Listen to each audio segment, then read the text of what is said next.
تعالوا بقى السلام عليكم. النهارده هنعمل مع بعض لحمه ضاني في الحله الضغط بتاعتي. تعالوا نشوف هنعمل ايه. اول حاجه معايا لحمه ضاني منقوعه مغسوله بخل وملح وليمون. خل وملح، تمام. معايا تومه ومعايا بصله ومعايا القوطه. تعالوا مع بعض نشوح الاول اللحمه بالضاني. تمام. ببدا ان انا انزل فيها اللحمه بتاعتي تاخد صدمه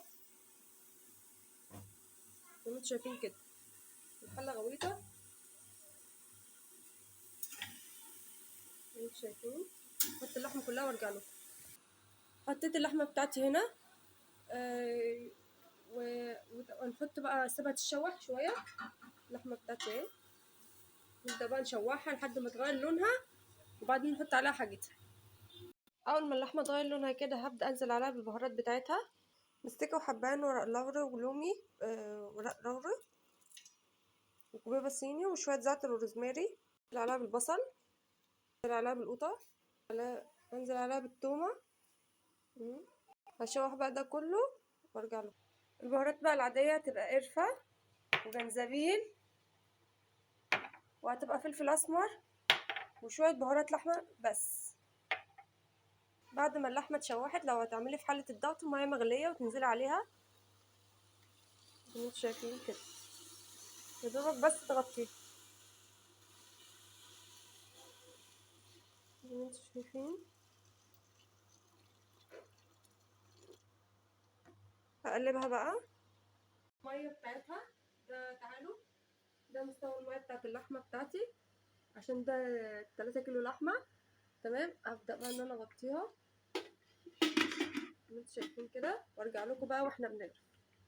بصوا يا بنات، سامعين الصوت ده؟ شايفين الرذاذ ده؟ ده الحله كده غليت وتبدأ بقى توطي عليها وهي كده بتسرب البخار من هنا اهو زي ما انتوا شايفين كده. زي ما انتوا شايفين كده اهو. وكده بقى تسيبيها بقى تستوي نص ساعة 25 دقيقة حسب الحاجة اللي انت حطاها. انا حاطة لحمة تاخد معايا ساعة. تمام. وده بقى ده الزرار ده، اوعي تفتحيه، اوعي تفتحيه. وهنفتح بقى مع بعض الحلة بعد ما تستوي.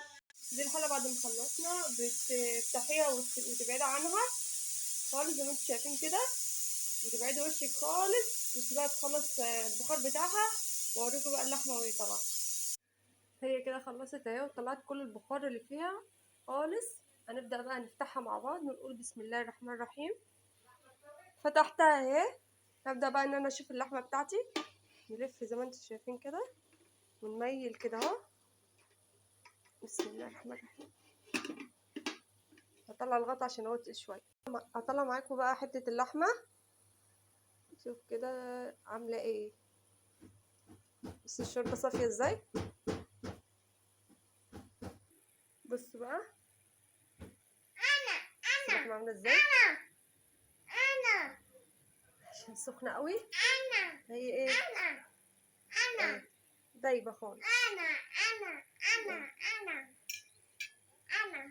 بصوا اللحمه دايبه اهي، دايبه خالص خالص.